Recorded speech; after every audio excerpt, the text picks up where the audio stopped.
It's never too early to start looking ahead, and Week 11 will provide college football fans with some incredibly compelling matchups that will shape the landscape of the home stretch of the season leading into the college football playoff.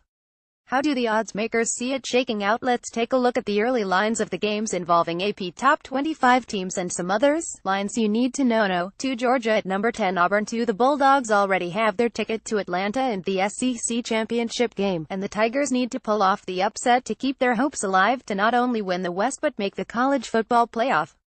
The Deep South's oldest rivalry is one of the nation's best and has massive national ramifications this year.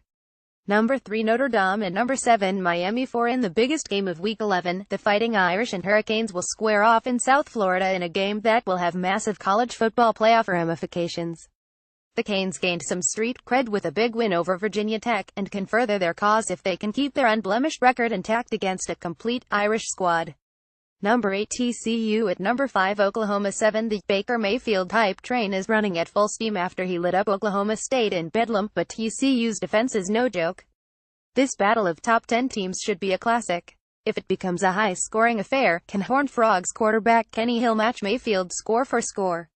Number 25 Iowa at number 6 Wisconsin. 13.5 The Hawkeyes are riding high after demolishing Ohio State, and their reward is a road trip to Madison to square off against Jonathan Taylor and a very complete Badger squad. It seems like the odds makers view last week as a fluke for Kirk Ferentz and his team, while giving Wisconsin plenty of love in the process.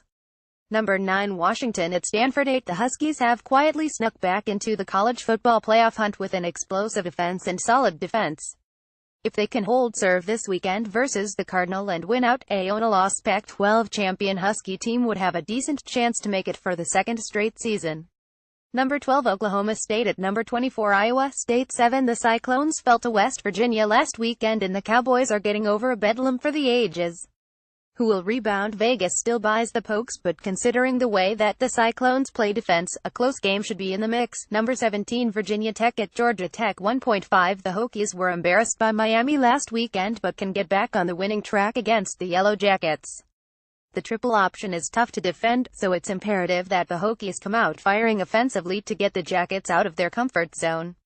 Number 23 West Virginia at Kansas State. 2.5 Wait a minute, Kansas State is favored over Will Grier and the Mountaineers. Sorry, I don't see how the Wildcats will keep up with this explosive offense despite this game being played in the Little Apple. Consider staying away now. 1 Alabama at Mississippi State. 14.5 That half point is hanging out there begging people to bite.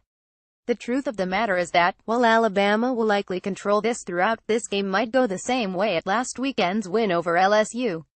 Because of that, and key injuries to several members of the Tide defense, it might be best to sit this one out just in case. Florida State at number 4 Clemson. 18 Odds makers have cooled on Florida State for good reason and are now treating them like an ACC pushover. Considering their offensive line, can you blame them? With that said, that's a lot of points, and laying them would put you at risk for a backdoor cover. Number 13 Michigan State at number 11 Ohio State. 15.5 Spartan quarterback Brian Lewerke just threw for 400 yards against Penn State, and the Buckeyes just got lit up by Iowa. And Ohio State is still laying more than 2 touchdowns. Something doesn't feel right about that line. Rutgers at number 16 Penn State. 28 The Nittany Lions have lost 2 straight, and the Scarlet Knights have won 3 of their last 4. I love Saquon Barkley, James Franklin, and everything that Penn State has done this year, but 4 touchdowns seems a bit too aggressive in what will still likely be a big win. Best of the rest.